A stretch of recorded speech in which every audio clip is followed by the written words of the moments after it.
GkfxPrime presents the Market Analysis Webinar.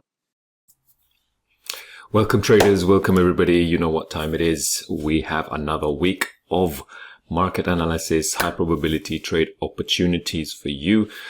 Shortlisted a few charts for this week for us to have a look at. As always, hope you had a good trading week last week and made use of what we looked at. Again, another week. We've got quite a few bits of news for this week on the calendar. Let's see where the rest of May brings us. We have something setting up, a few charts. So let's see what looks good for this week. Let's begin as always with the calendar, and then let's see where we go from there in terms of what we've got on the charts. Okay, right, let's begin. Here we have the calendar I've written out. So let's look at the week overall from Monday to Friday. On Monday we've got manufacturing index on the dollar. Tuesday from Australian monetary policy minutes, that could be a big one, so I'll put a little asterisk there to mark it out. On the pound we've got claimant count change. CAD we've got CPI, so that could be a bigger one for the week as well. On the dollar we've got core retail sales. From Europe we have a speech from the ECB and an employment change news there as well. Wednesday we have a GDP rate from Japan, wage index from Australia, and the Bank of England's speech on the pound there, and CPI numbers on the euro. Thursday, balance of trade on the yen, that could be one to watch out for. I have bank holidays in a few countries in Europe and in Switzerland as well. Just bear that in mind. On Thursday, employment change from Australia, annual budget from New Zealand. So those two could be ones to watch as well. On the dollar, unemployment claims, and the CAD we have a speech from Bank of Canada there, and ending the week with a speech from the Fed on the dollar. So watch that one too. You never know what's going to happen with these speeches. Okay, so let's begin. These are the bits of news that are marked out on the calendar. We do have the major ones. Tuesday could be one, CAD there. What have we got? We've got CPI. Wednesday, another speech from the pound here. So there are several yen bits of news. There are several CAD news, a few pound, and what else have we got? Some dollar news, but not the biggest ones, except for possibly the end of the week. Yeah, mixed bag there, and a few to watch out for. So let's have a look what we've got in terms of what's on the charts. Again, we're going to follow on from last week. We'll carry over some. I've added some others as well based on what the charts are showing. And let's get to it and see where we go from here. All right. I'm going to begin with the majors as always. Let's begin with the Aussie dollar, which is what I'm looking at. So Aussie dollar on the weekly, we have had a very long range here. Sideways market, not very clear. What we are anticipating overall is the fact that if you look at this bullish move up here, and if I take the fib, I can see that this was a very big impulsive move, and here we have a retracement, and now we have a range within the retracement, so we are hesitating here. This could possibly signal that we are coming to the end of this retracement and we're going to be possibly on the way back up. Now, what would signify a end of the retracement? Well, we do have key levels here, 61.8 and 78, which we usually look out for. So this kind of zone around here, which the market has not reached yet, which means to me, at least in terms of probability, that we have possibly more downside to go. Now, last week ended up very clearly bearish, very obvious to see this pin bar, so I would expect more bearishness to continue down to the bottom of the range and then possibly lower into this zone. So let's just move this zone a little bit so it's a bit clearer. Now, of course, we could go the other way. We could continue ranging, but at the moment on the balance of probabilities, I would say we have a little bit more downside to come. And we may clear these equal lows here at 0.656.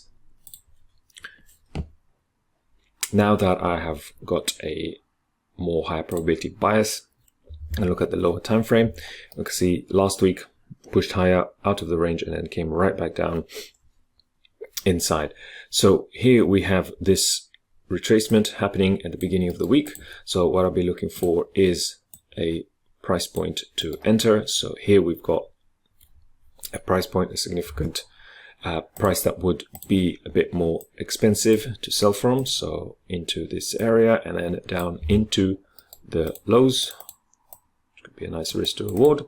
If we breach this level up here, then this whole idea would be invalidated and we may be reaching for higher prices to possibly, who knows which high. We've got all these levels here, but I'll have to reassess then.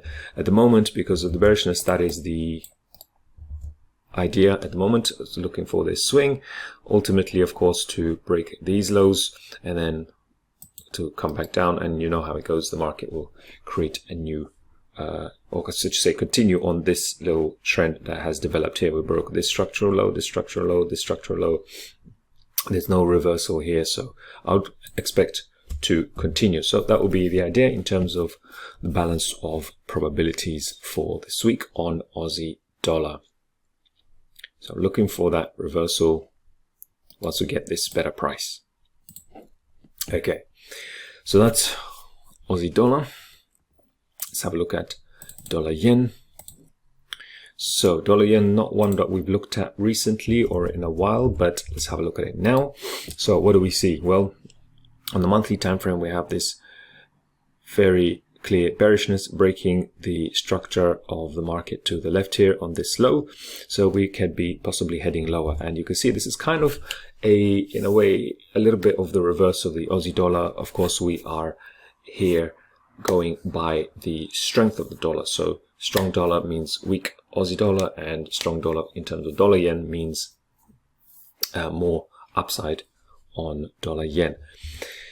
And we can see after this push, you have this very slow kind of ranging movement. You can see on the weekly, it's a bit more clear, slowly petering up, coming up higher and higher.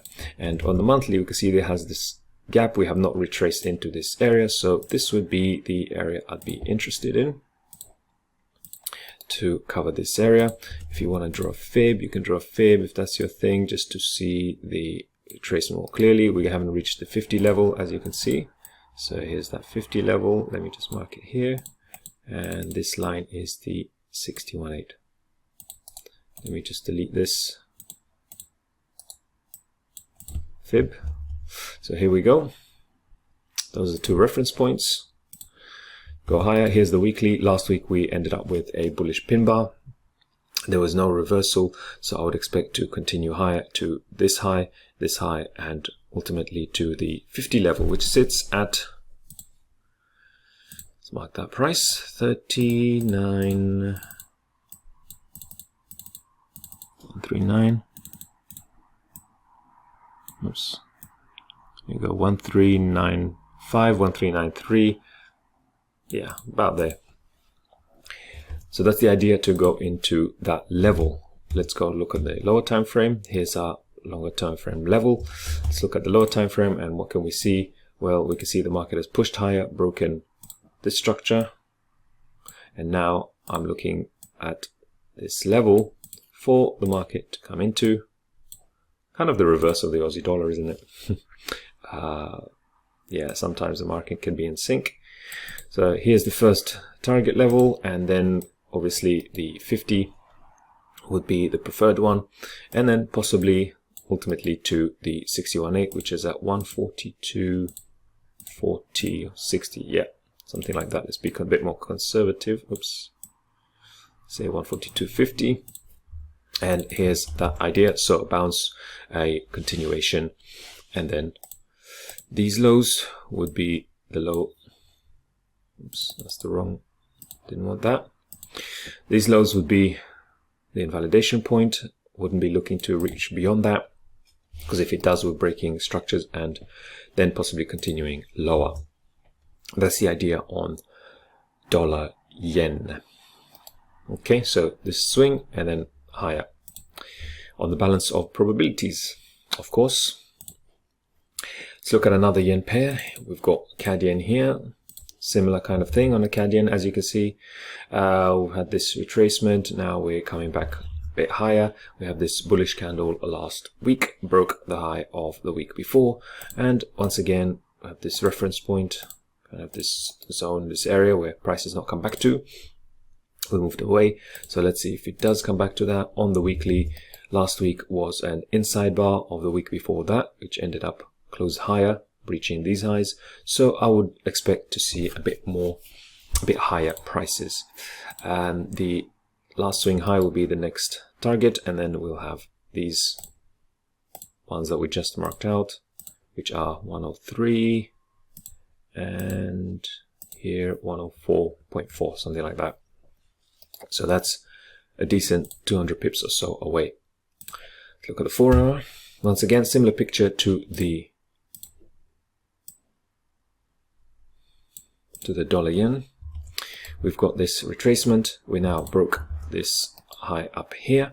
So I am looking for higher prices. Now, what I'd like is either a push down and a higher price, or possibly a push higher, retracement into the level, which would be here now.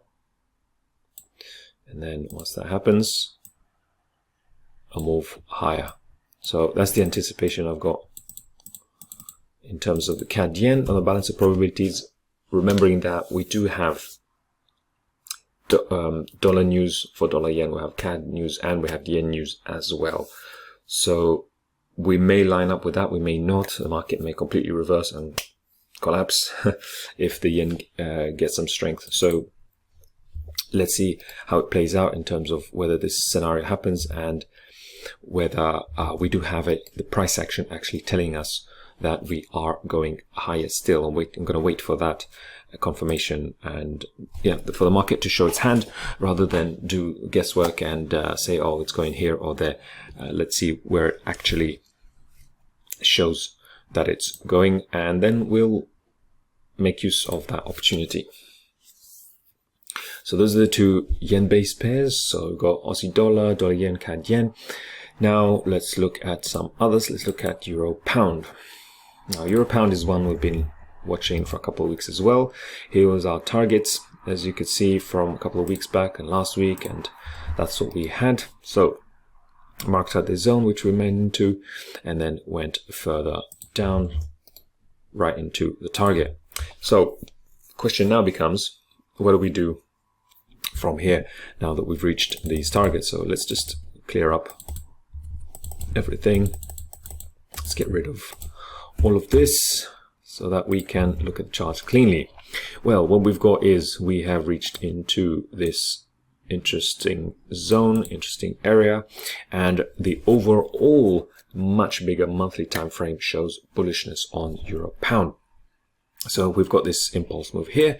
We have this very slow retracement, which is typical price action, typical of what when we're in the retracement, the market does not move swiftly swiftly away back and forth. As you can see, this is a swift movement, and here this is a very tricky back and forth in their retracement. Slow, tedious, and can be tricky to read. Now the question becomes, are we going to have this as a low and move higher, or move a little bit lower before looking at that reversal? At the moment it's hard to say, because we don't actually we can't actually see anything very clear on the weekly until we have next week close, if we close higher or not. Let's go down to the daily. On the daily, we could see that we have had a reversal pattern here. So bullish pin bar engulfed the previous two bars, and this reversal pattern here. Now, it's not quite clear that it is a reversal.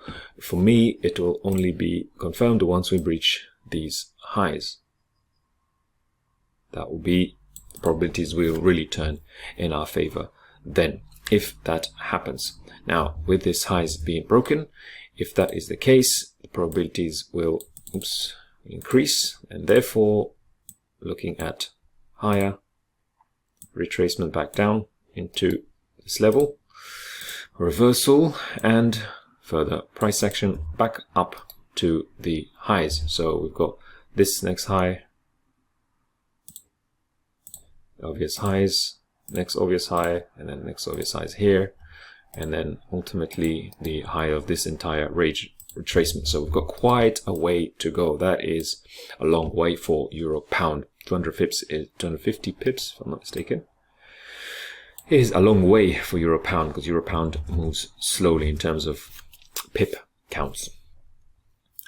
That's the idea here, and I would look to see that move higher. I wouldn't look for this low to be broken. If we do go lower, then we just don't do anything at the moment. We just wait for the market to do its thing and create a reversal in its own way, whichever happens. We may have to wait another week for that to happen, and we just have to see that that is the case in front of us. Otherwise, yeah, the probabilities it's not worth it. The edge is not there. I want to stick with our edge. That's the case for euro pound. In terms of buying by idea, that's where the probabilities lie in my eyes at the moment. So once again, you don't have to agree with me. Put your comments down below, click like if you like this video, and subscribe if you haven't already. But do share your comments below, and let's have a look at what you've got. If you've got something else in mind, and if you're seeing the market another way, I'm sharing with you my analysis here and where I see the week progressing. And obviously don't want to be trading everything all at the same time. The markets may chop and change, so situations may change, especially with the news that we're having this week. We have quite a few across the board, so we're gonna have to see how it plays out. Now let's move on to another pound pair. We've got pound New Zealand, which we looked at last week, and last week played out as expected. So we're looking at the bullish idea, and here's the idea right into our zone, and bang, we have had a move away on pound New Zealand. And what next? Well, obviously, as you may already guessed, here's the weekly. You could see that pin bar continuing to go higher, so I expect this low now to have been formed in terms of probabilities. Oops.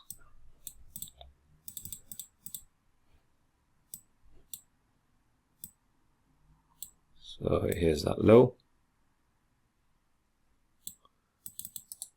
Let's now get rid of that. And what next? Well, what next is the next levels higher. So I mark this level higher up here. That's the idea.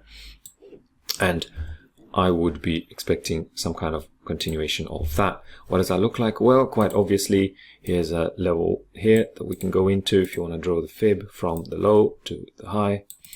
Here's the 50 level, here's the 61.8. So any drop lower to get a better price, a lower price, a cheaper price, would be the preferred idea, and then continuing higher.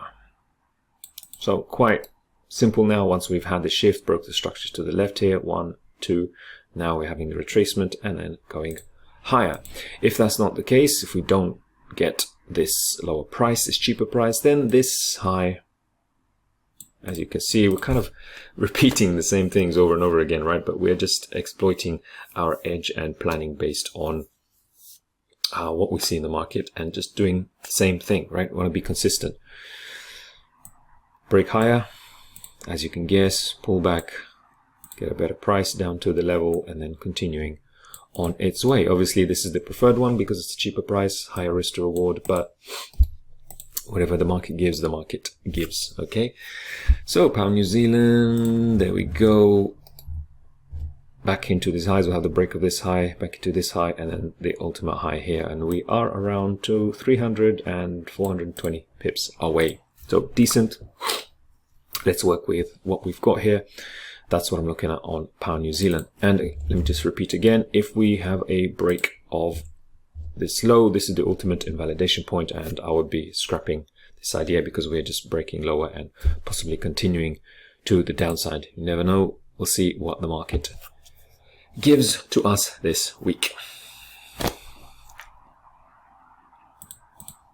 Let's continue. We're going to look at S&P again.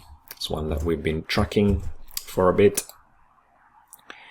Here's what we've got. Still got the markings from previous weeks. We've got this high, ultimate high to reach, and then into this gap that the market created, which I marked out before at 4222. And what's been happening? 2 weeks ago, we had this candle with left a wick. Week before that, left another wick into this area. Last week was bearish, but it was very slow. And we have not had any strong indications. Look at the daily. No strong indication that we are actually going lower. We are kind of stuck in this range, aren't we? What do we expect now? Well, now we still looking for bullishness because there is no price action reversal. The market is in a range, so overall you can see these wicks, rejections, whatever you want to call them, would indicate that there's more upside rather than downside. With that, the buying opportunity, the buying is the more favorable option in terms of probabilities. And what we're going to look at is look at a lower time frame. Here's the beginning of the week. We're now shifting higher. What would I look at? Well, I would look at a break of these structures during the week. Market to break higher, to pull back to a lower price within this zone, within this area. And then, once again, continue to the highs. So we've got around about 4200 level as the reference point, and then ultimately 4222 up here in this gap. And there's also this high to be aware of. So yeah, looking at the upside here, as you can see, we are going higher right now.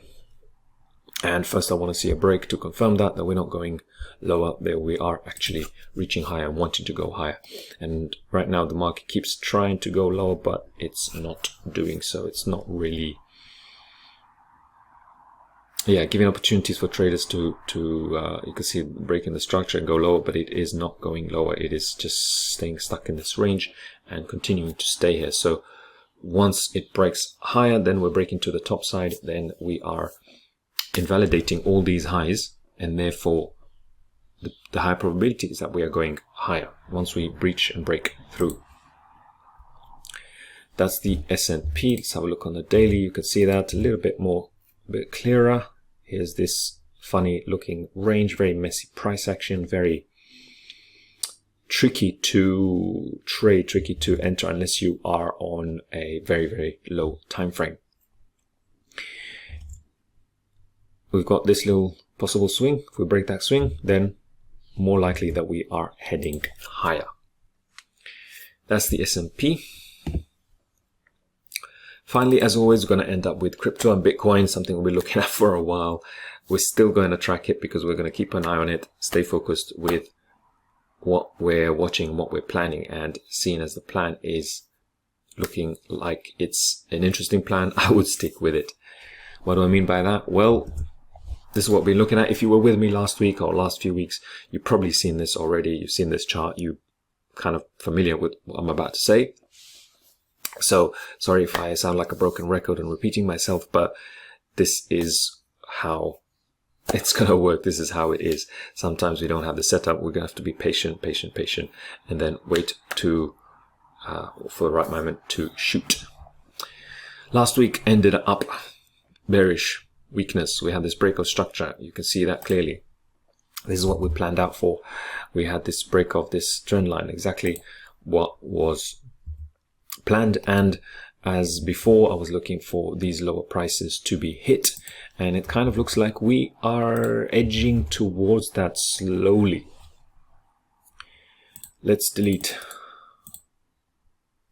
these. This was the idea in case we were wrong about the market, so let me just delete that.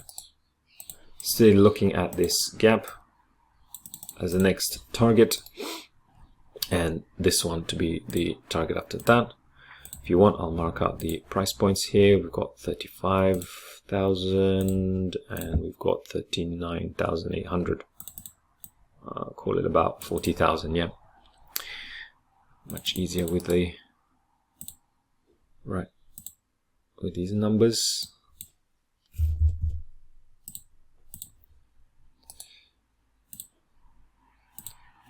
So it's just easier to read. There we go. Okay.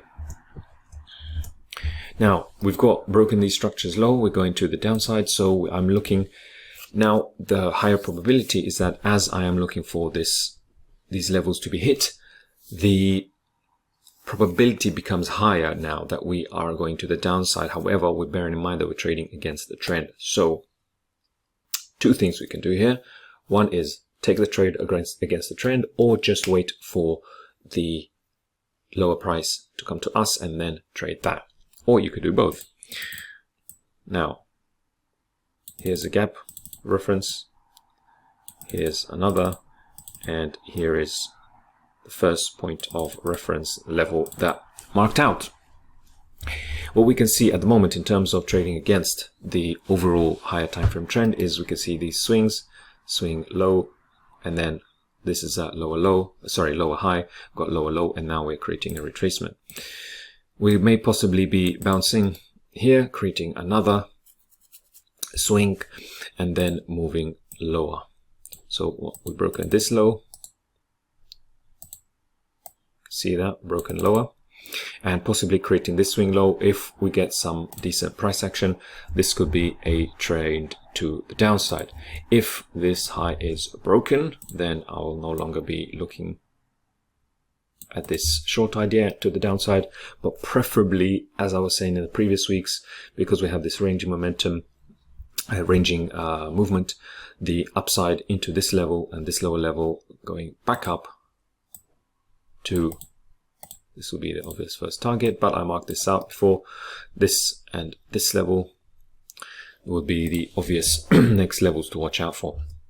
At the moment, it's not clear. So if you want the highest probability, don't look at this idea, look at these lows. If we reach there, at the moment, what we're looking at is this trade against the trend. Bear it in mind, because as I was showing you before in the previous charts, especially in the Euro pound, sometimes it gets very choppy and it's very tricky to navigate around a choppy market trading against the trend. It's a higher probability to be stopped out, and it's a little bit more unpredictable. Going by experience, you may have noticed that as well in your experience when you've been trying to do that. That's the idea here on Bitcoin. And what else is there to say here? Not much. This is the idea. We've got much clearer bearishness here now that we've got some indication, some more price action. When we were up here, it was unclear because it was very choppy. Yeah, the bias holds, the idea holds here, and if you're getting bored from watching the same charts or me go over similar charts, then, well, it is what it is. This is how trading works. We want to keep an eye out on the specific charts that have the higher probability rather than moving around. So again, these are also too many charts. These are all ideas. So pick the one that's right for you, that's high probability when the market comes to us, and always manage your risk. As I say here every week, it's a endless, constant reminder, because it is probably the most important thing when it comes to trading if you want to stay in the game. Okay, so my name is Dima. Thank you very much for watching. Have a good trading week. Watch out for that economic calendar. Keep an eye on it each day, and yeah, trade accordingly. All right, thanks for joining me. Hope that helps you, and you've got some good ideas here for trading opportunities. I'll speak with you soon, and bye for now. All right, guys, take care.